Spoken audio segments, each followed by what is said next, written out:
Over the last 8 months or so, I've been working on transforming my old covered patio off the back of my house into a playroom for my son.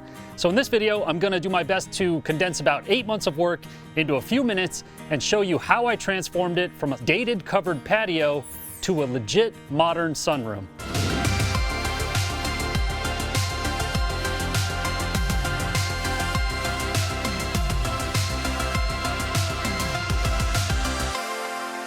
My name's Aaron Massey and welcome back to another episode of I Hate My House. If you've been following along with me on social media, you've likely seen me post about this project on and off for months and months, and that's because that's kind of how I've been tackling it.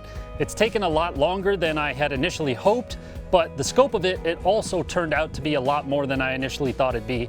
And that's because it was so poorly built and maintained initially, back however long ago that it was added on. That said, if you've been subscribed for a while, you might recall that a few years ago, I tackled the interior walls of this space to close it off from the rest of the house because it was so energy inefficient.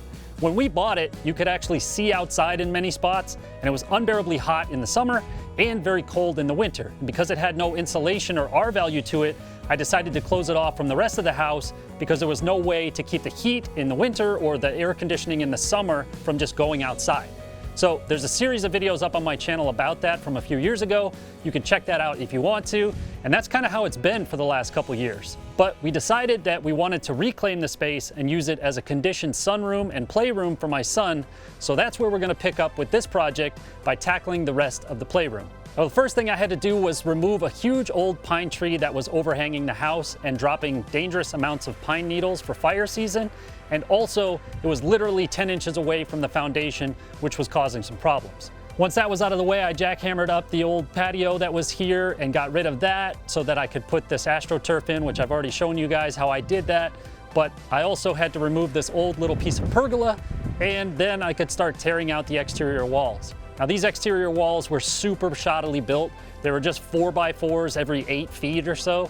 So they really didn't have a lot of support to them when it came for supporting the roof.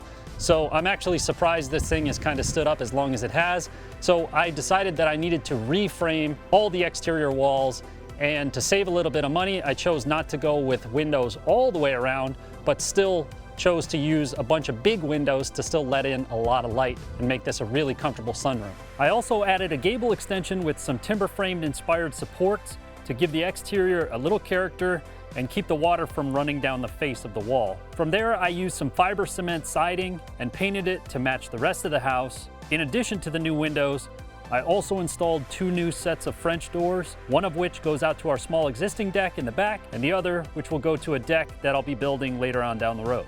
From there, I shifted gears inside and ran all new electrical, radiant heat barrier and insulation in the roof, and insulation in the walls before I drywalled everything. I also added new recessed LED lighting and a ceiling fan, in addition to the mini split air conditioning unit I installed a few years ago, but I haven't really used because we haven't been using the space. I also added custom craftsman style poplar trim around all the doors and windows to match some of the other rooms that I've done in the house. And if you're interested in how I do that, I have a video on that as well, which you can check out. It ended up being pretty time consuming to do all the trim in the room due to the size and number of the windows and doors.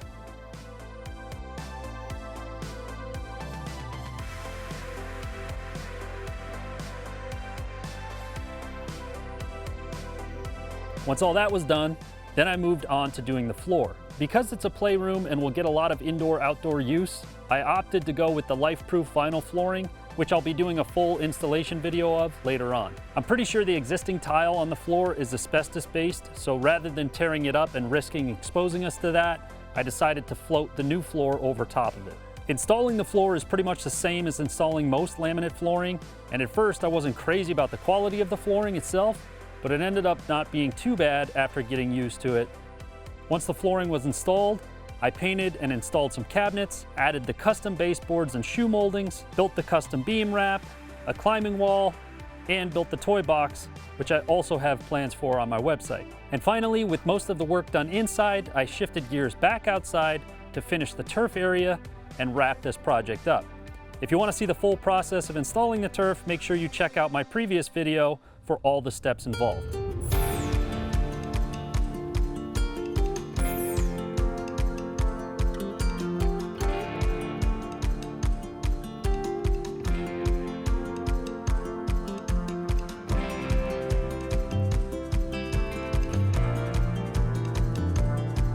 So that's it for this video. I hope you guys enjoyed it. It was a ton of work condensed into a short amount of time, but I hope you guys enjoyed watching the process come to life.